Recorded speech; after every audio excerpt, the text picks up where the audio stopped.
At first, nothing happens.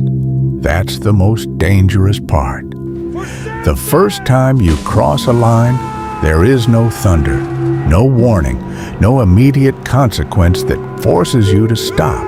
You wake up the next day the same. You still have your strength, you still have your position, you still have your confidence. And that silence convinces you that maybe what you did was not that serious.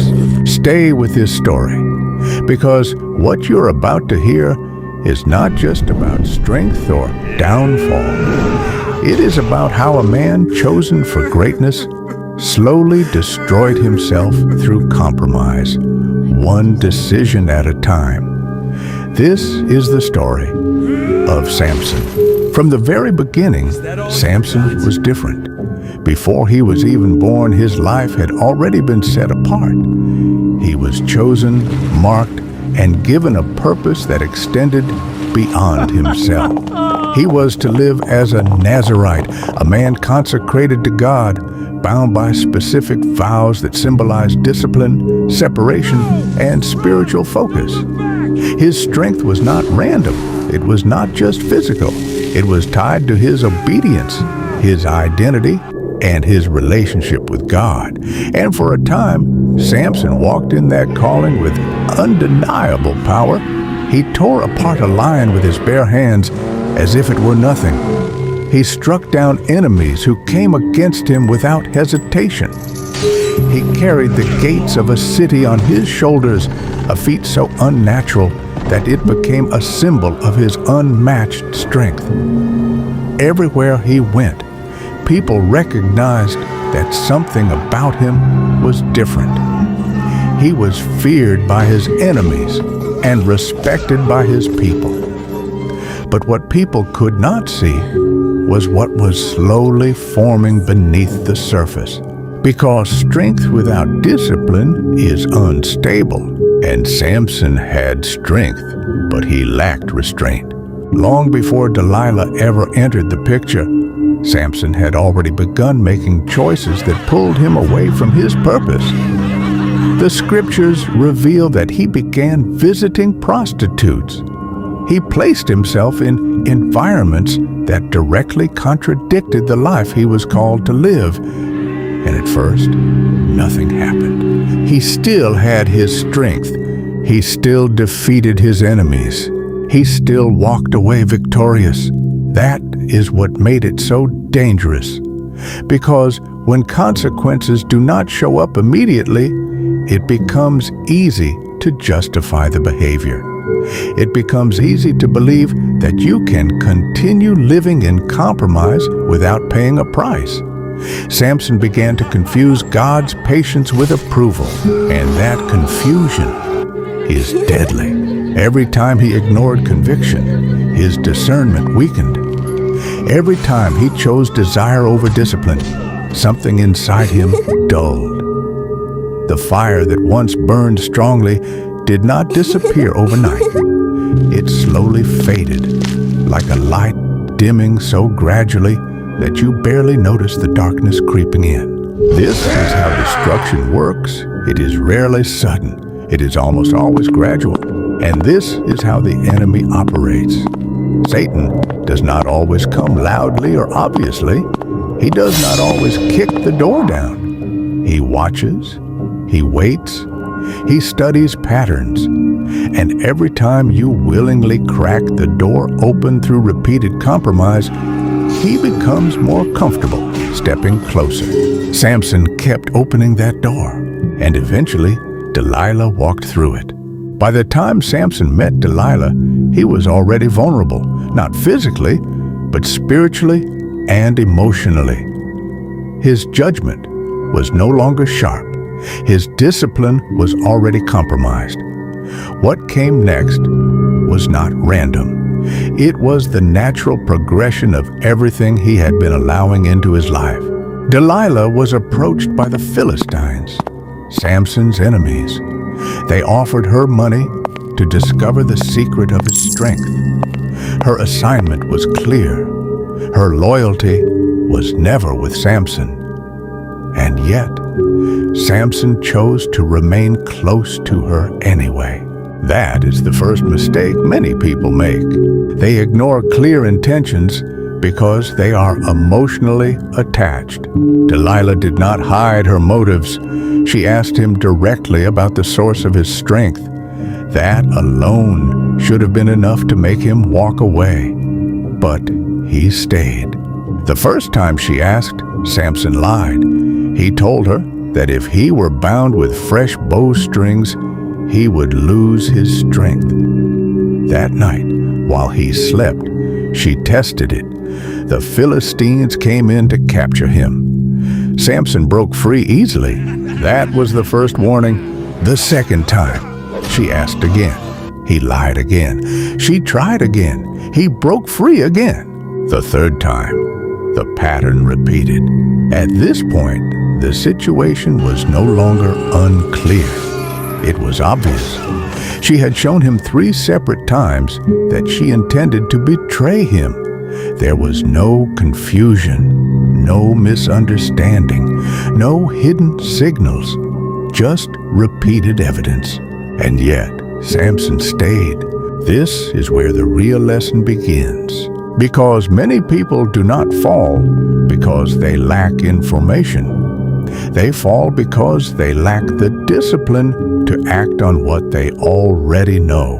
Walking away is one of the hardest things a person can do. Not because it is complicated, but because it requires emotional control. It requires you to choose long-term well-being over short-term attachment. It requires you to accept loss in order to prevent destruction. Samson refused to walk away.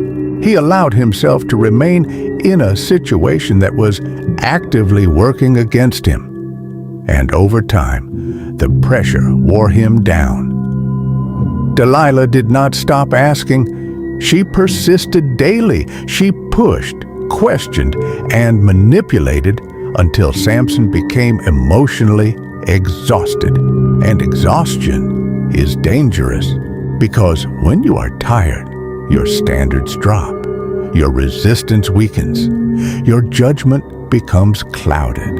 Eventually, Samson gave in. He told her the truth. He revealed that his strength was tied to his Nazirite vow, symbolized by his uncut hair. It was not the hair itself that held power, but what it represented. His covenant, his obedience, his connection to God. That night, as he slept, Delilah cut his hair.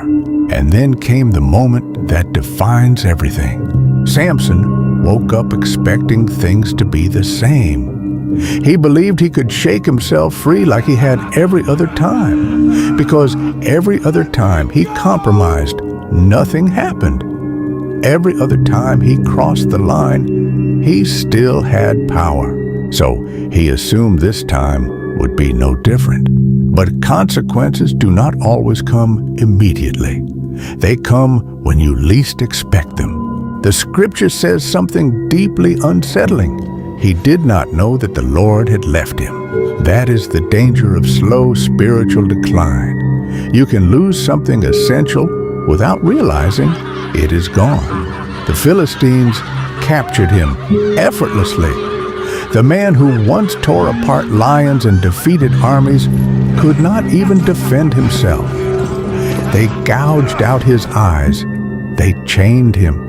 They forced him into labor, grinding grain like an animal. The strongest man alive became completely powerless. And it did not happen in a single moment. It happened through a series of small decisions that led him there. Another hard truth emerges here. Not everyone who smiles at you is your friend. Delilah was close to Samson. She spoke gently. She stayed near him. But her loyalty belonged to his enemies. Sometimes the greatest threats do not come from strangers.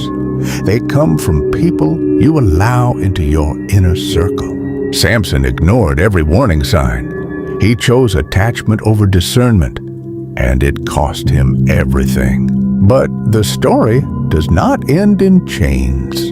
In his lowest moment, blinded and broken, Samson turned back to God. He prayed. He asked for mercy.